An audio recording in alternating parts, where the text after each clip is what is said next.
Oh! It's the CineBros! Shing!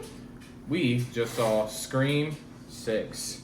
It starts off, first of all, the opening. Well, I think I should start off by saying I'm not a Scream fan. I'm not going to pretend to be in the review. I have only seen the last one, the one that came out last year. And I feel like overall I kind of got an idea of what's going on, But yeah, just want to put that out there. What about you, Tony? This is my first one. Yeah, what about you, Bryce? I'm a medium Scream fan. I've seen probably like the first one, maybe like the fourth, the fifth, and sixth. So yeah. I will say, I'm not a Scream fan. I'm a Scary Movie fan. Oh, Scary Movie 1? Yeah. Correct, Scary Movie 1. So you know about Scream through that. Like that. I'm that kind of Scream fan. Okay. Yeah, so, I mean, I don't really know how to go in the plot, really. I mean, I guess if you're going to spoil it from, like, the last movie, spoilers. So you know that, what was her name, Sam? Yep. The main girl, Sam. She is the daughter of Billy Loomis from the first Scream movie. Icon. And her boyfriend was the slasher in the last one. He was Ghostface with another girl, and they wanted to get out of there in this one. They're in New York City, new atmosphere, and they just wanted to leave all that behind them. Jenna Ortega's character, Tara, she's out partying, living the college lifestyle and all that. Mm-hmm. But Ghostface is back because he ain't letting anything slide anymore, and we're back to him just killing people. Yeah. So, spoiler, if you go into this thinking you're going to hear Empire State of Mind, you're not going to hear it. Who assumed that? Yeah, who assumed that? It's in New York. I mean, that's in every New York movie. I'll tell you what they did play a lot, Spider-Man though. 2? What? The Red Right Hand, they played that song like 3 times. They did play one song. And they played that in the last movie, too, like 3 times. Cheesy horror, if I had to condense it. Cheesy slasher film. They tell you what the plot is going to be, and you get really mad at the killer. The killer and the victims. Mm. Every time you watch a scary movie, you're like, I would have survived that. That's how I felt the whole time. Yeah. Not a whole lot of... There was no meat on the bone. Yeah. Does that make sense? I will say, because I actually just watched the last one, yesterday. Or the day before, I don't remember. So I'm pretty fresh on it, so I remember. And I think this one, I feel like the character, they were just kind of not doing anything character-wise, in my opinion. I just thought they were like... I agree. I almost don't even know how to put it, really. I'm almost like... I feel almost brain dead right now. It's very late, also. I don't know if that's why. This is a pretty late movie we saw. But, I don't know. It just felt like they were just kind of going through the motions. I will say, I did like where they were. I like the New York atmosphere in this one. I think it was smart to not be in the same town as the last one, because it would be kind of the same whole thing. And I mean, even though the plot of this is the same thing, really, having it in New York, they can play with different stuff, like the scene in the subway, where it's it's all claustrophobic, and it's I mean, stuff could happen and people wouldn't be paying attention. No, there's no way. That happens in real life all the time.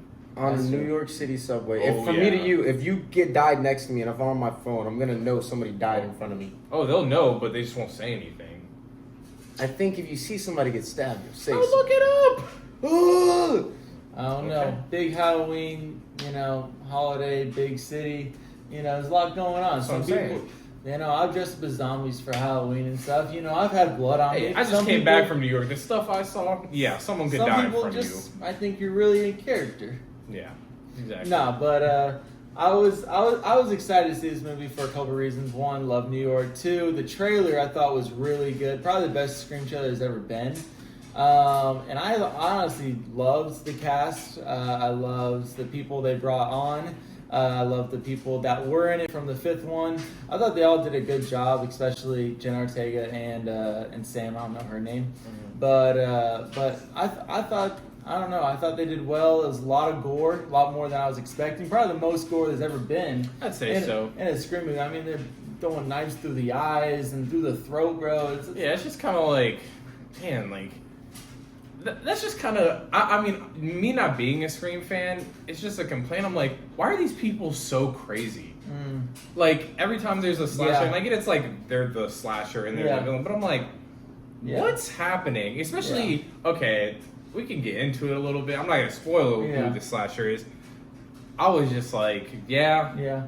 Well, I mean, one thing I do love about the Scream movies is that they always keep a few things consistent throughout all the movies. Like, they'll always talk about how in scary movies this happens, and like we're watching a scary movie, so it's like contradicts itself, sometimes.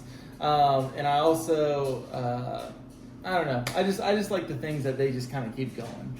I like the meta stuff where they're doing that, but I feel like maybe a little too much. Yeah. Just a little bit where it's like, okay, like I get it. Yeah. I get it. Well, Scream always has to, have a door slammed shut in his face. Oh, I know. He's always got to trip over things that are pushed back into him. I mean, you got the phone calls. Yeah, it's the same stuff. Yeah, just different, different environment, different plots, stuff like that. But I think my main concern or my main downside of the movie was that there was just too much downtime. Yeah, I was gonna say that there was some scenes I was like, bro, this. Yeah. When they first got to like the theater or whatever, it was like conversation cut to conversation cut to. I was like, dude, let's. I will say when there was no killing, it was a very boring movie. Yeah, I will say I'm just like. I don't much care about what they're talking about. I kind of just want to see Ghostface kill people. We gotta stick together. Well, like all the stuff in the trailer, like all the action scenes you see. Core 4. Yeah, I was just like, I get it, they're friends, but I don't care. I feel like if we were being chased by a killer, there's no way we have room to joke about anything. Or at least not me. Like, they're making jokes about... Well, and that's the thing. They're like, they know all these horror movie rules. I'm like, but you guys are still doing dumb stuff. I get it's almost like you're making fun of it still. Yeah. But it's like... But it's still, like, frustrating to see people do dumb stuff. No, not even that. It's like, if you know somebody's coming after you to kill you, you don't have a weapon at you at any time. You don't have a gun. Well, and it's just like... I don't know how... And then when you John get Wick? to, like... Well, I don't want to say. Yeah. I don't want to say. But it's just like, when you get to, like, the killer's motivations and stuff like that, I'm like, I guess. Sure. I mean... And if I'm thinking back to how it was set up, it does make sense a little bit. Yeah. But... I think a lot of people will say that the third act in this movie was kind of lacked. I thought the first and second act of the movie... I'd say the same thing with the last one, though. Yeah. It's just like... I think it's just... It's hard to wrap... I think it's just a me personal thing that I know they're being cheesy on purpose, but it still comes across really cheesy. Mm-hmm. And it's almost like when killers get revealed, they start acting like over the top. Mm-hmm. Like they just don't know how to act anymore for some reason. I'm crazy. Yeah, like they just start acting crazy. And I'm like...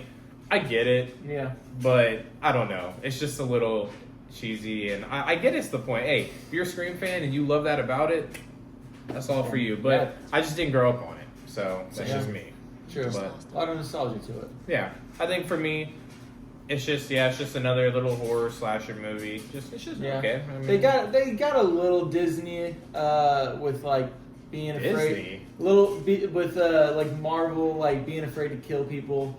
You mean I was wondering if that was gonna be a joke, but I was just like, dude, there's no freaking way after what something happens at the end. I'm like, you're flicking me off at this point with that one. Nah, it's just like trying to keep the crew together. So, that probably isn't even gonna be the last movie, No.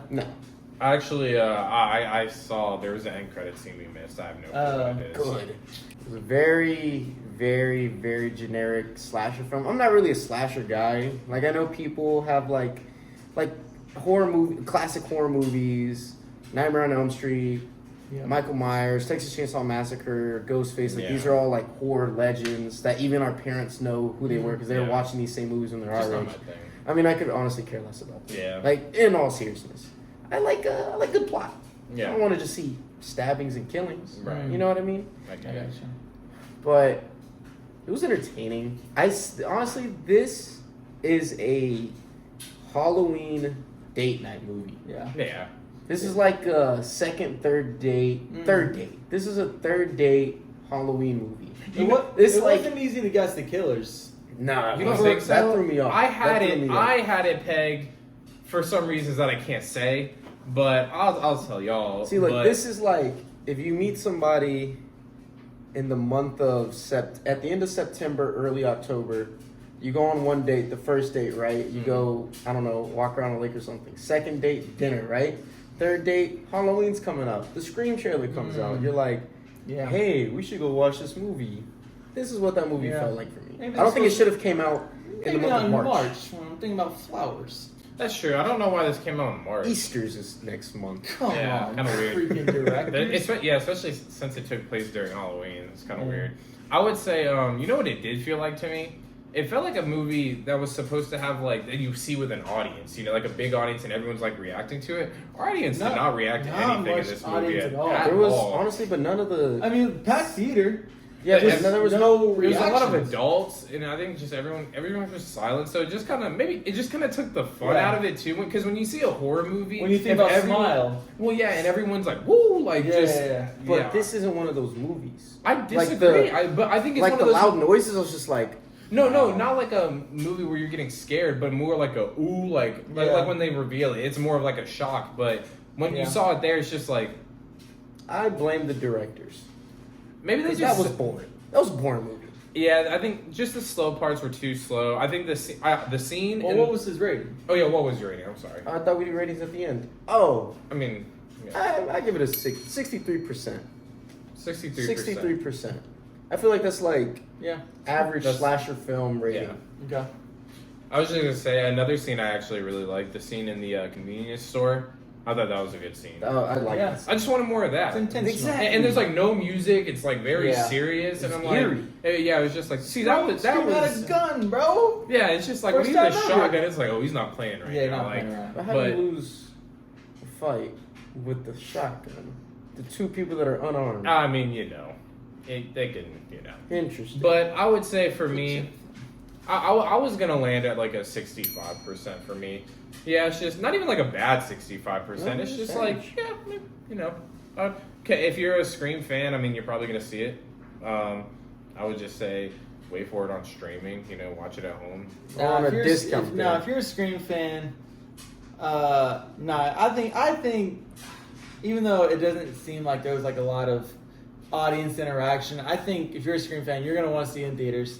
Because I think it is probably one of the best Scream movies there is. And seen two of them, bro. I'm just saying.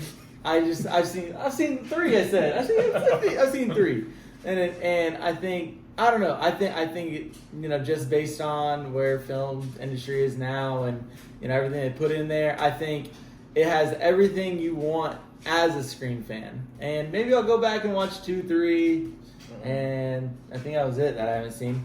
Yeah. And you know maybe I won't like it as much, but you know I don't know. I'm gonna give it like a 79%.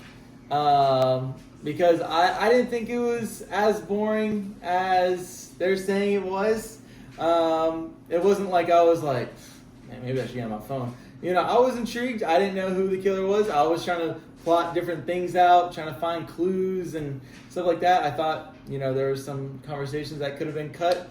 The movie could have been about 20 minutes shorter. But that's more what I mean. Like, it could just be 20 minutes shorter. 20 minutes shorter. It's been great. Yeah. But we said it a lot, but, you know, with what they put out, I don't know. I thought it was a little bit above, like, average, and then there's like that. Not above average, but, like, below that. So did you like this one more than the last one? Yeah, I like this one. Yeah, I think I like the last one just a little more, because I like David Arquette in that last one. Okay. Yeah, I did like the last one, too. Yeah. I thought they did really good with like, not being as cheesy with the scares. Like, I would expect it there, but it wouldn't happen there and stuff like that. I would say this one has more scares, I would say, just in what's happening. Yeah. Yeah. Also, the opening is very interesting. It's very different. That's honestly what kind of made me start liking it more. Yeah, it caught me off guard. It was like about movies. Oh, yeah. And they shouted out Letterboxd, which is pretty dope. In a negative way. Yeah, kind of. They kind of made fun of you, bro. Hey, I'm a Letterboxd fan. But, so yeah, you gave it a what? 79. Man. That's a high rating. That is a high rating. Not really. That's a B. That's a C+. Wait, you're saying this is better than... What did he give something? I mean, I get. I don't know. I don't rate movies based on what I rate other movies. I kind of put it in like its own category almost, because like if I think back at like Ant-Man, like technically this should have a way higher rating than. So you think this is better than Ant-Man? I enjoyed this movie more than Ant-Man. Okay. But I think, you know, Ant-Man has like more CGI. There's more things that go into it that should make it a higher rated movie. But so you like, expect more out of it. Expect more out of it, and I guess I didn't expect as much in this. That's fair. I didn't really expect much going into this. So. And I thought they did great with like makeup effects and kind of just rolling along with what they had. So I don't know. Yeah. Tune in next time for our review of